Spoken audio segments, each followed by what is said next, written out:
Hello and welcome to another session in English language, and today our focus is on writing, and the aspect of English we are focusing on is essay writing. So we want to look at how to write a letter of complaint under formal letters. We want to see how to write a letter of complaint, and also we're going to look into what we call structure. Under structure, we're going to look at sentence types according to their function. And lastly, just before that, we're going to also look at diphthongs, and in conclusion, we'll then take something on summary writing. But before all of that, let us review the previous lesson. Welcome back. Like I said, today we'll begin with an important aspect of English language, and that is essay writing. And under that, we know we deal with the aspect of letter writing, and we are dealing with formal letters. Remember, under letter writing, we have three types of letters. We have formal letters, we have semi-formal letters, and we have the informal letter. And we know that a formal letter is addressed to people in official positions. Okay? So we want to look at an aspect of formal letters, which is the letter of complaint. So please follow the lesson till the end. So we start with the letter of complaint. But with that, we start with an introduction that formal letters are letters we address to people occupying what official positions. Okay, people occupying what official positions. Okay, so you are writing to their offices and not to the what persons, irrespective of the fact that there's a tendency that you might know the person occupying the office. So you are writing to the office and not the person. Okay, so it's an impersonal letter. So your language or your style of writing should be formal. Don't use informal language. Don't use slangs as such. Okay? So strictly no personal greetings, no personal affairs, even if you know the person occupying the office. Okay? So we have the various forms of what formal letters. We have letters to offices and business houses, letter of application for jobs, making requests, replying to official letters, complaining about a false product, placing orders for books and shoes, or even publications, etc. Now, we could also have them as invitations, notices, memoirs, advertisements, circulars, and also it could be you asking for admission. Okay, it could be you seeking admission, seeking permission, or making a complaint to what institution.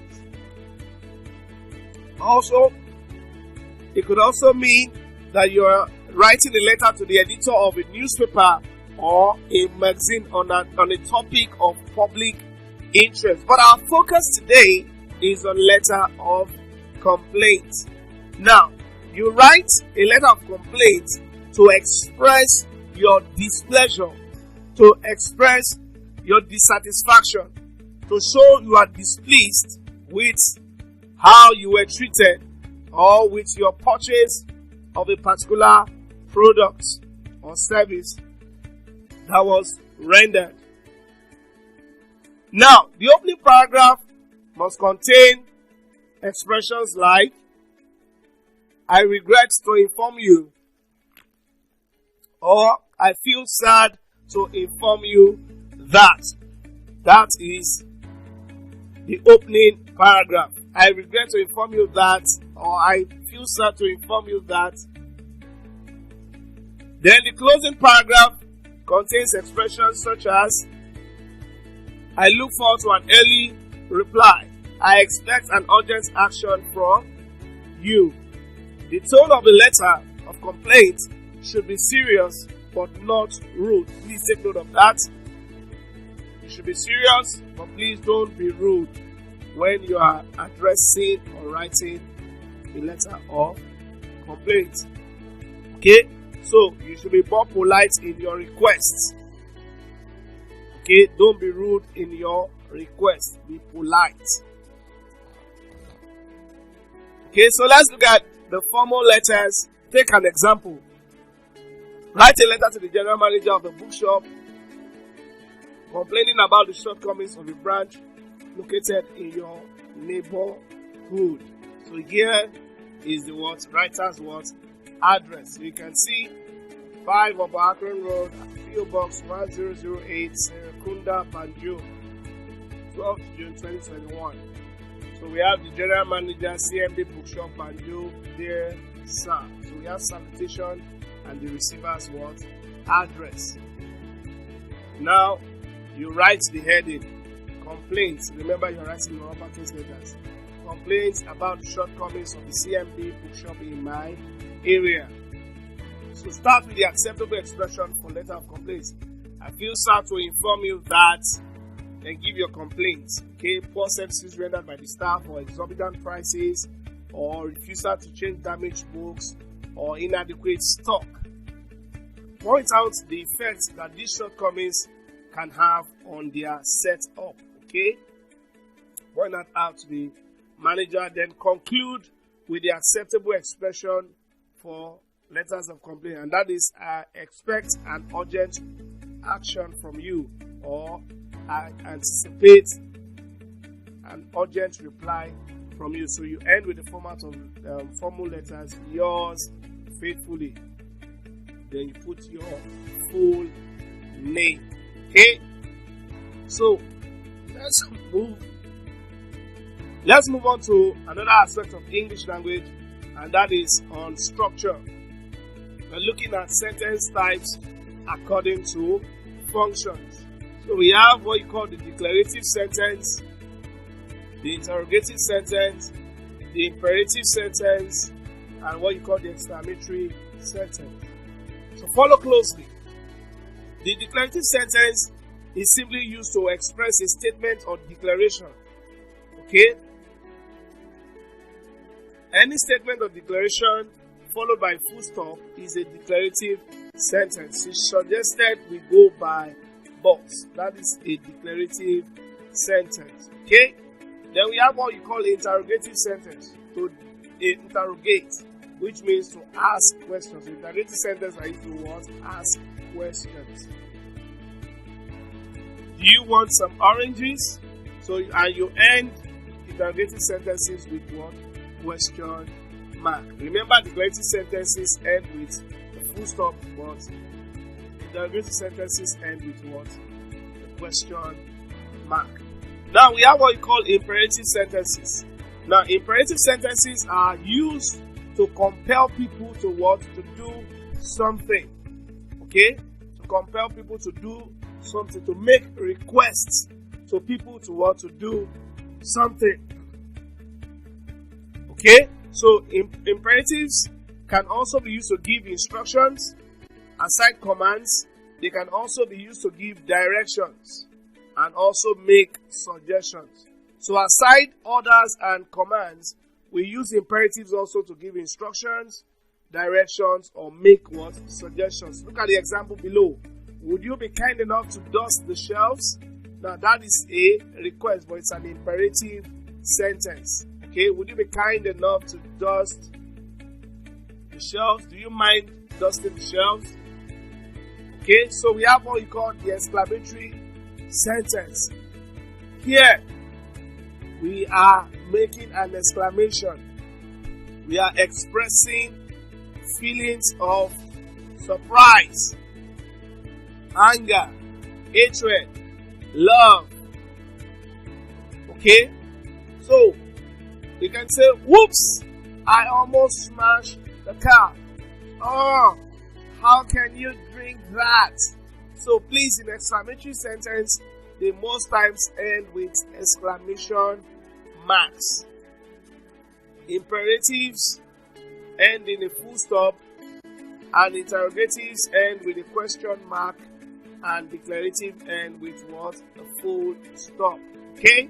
So let's move further into another aspect of English, which is speech work. And under that, we are looking at diphthongs. Now, a diphthong is otherwise called a double vowel. It's otherwise called a what? A double vowel, or what you call gliding vowel. Okay, so we take examples. So we have 8 diphthongs in English language. Basically, 8 diphthongs in English language. Now we are going to classify these 8 diphthongs into 2 groups. The first is what you call the closing diphthongs, and the second is what you call the centering diphthongs. Now under the closing diphthongs, we have them A, I, Oi, O, and Ow. They are closing diphthongs. Okay? They end in either E or U. Ow, O, I, Oi, A. But for centering diphthongs, they end in the schwa sound E. So we have ear, E, and O. Right? So let's take example. So we have A, 8. Okay, so if you're going to transcribe that, what you have there is what? 8. So please, these are not letters of the alphabet, they are phonetic symbols. 8. Okay, we have wait, we have vain, fake, make, pray, great, and play. Okay, so we have O, we have go, ho, goat, loaf, grow, sow, though. So it has nothing to do with spellings. It has a lot to do with what the sound contained in the letters underlined. So please, the letters underlined are the sounds. Okay, they contain the sound, the diphthong A and what? And O. So we have the next one, I. We have high. We have mind. We have buy. We have tie. We have pie. So we could have them in I, U, Y, Y, E, I, E. Then we even have them in I, G, H, high. Okay, so if you're going to transcribe high, what you're going to have there is high. Okay, high. Okay, then we have height. We have rhyme. We have thigh. Okay, then we have ow, how, cow, vouch, shout, plow, drought, bound, and round. Then we have the next one. We have oil. We have oil. We have soil. You can see the letters on the line. We have toy, joy. Then the next centering vowels, centering diphthongs rather, we have ear, hear, clear, dear, weird, area, fierce. Okay, we have them in. The next one is fair, fair, hair, bear, air. Okay, so if you're going to transcribe this H-E-I-R, you are going to have exactly the diphthong air. Remember, the H here is mute. Okay, it's a silent consonant. Okay, so we have where, and then lastly we have or under the diphthongs. Or, cure, pure, sure.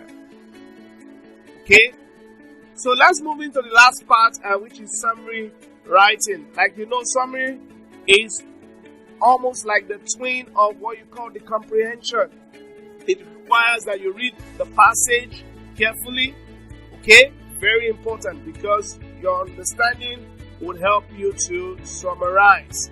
Also, you should also know that the summary requires you being brief.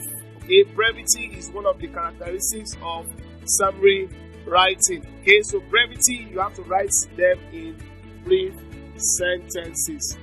Okay, then you should also provide your answers in clear sentences. So another characteristic of summary is what you call clarity. Clarity.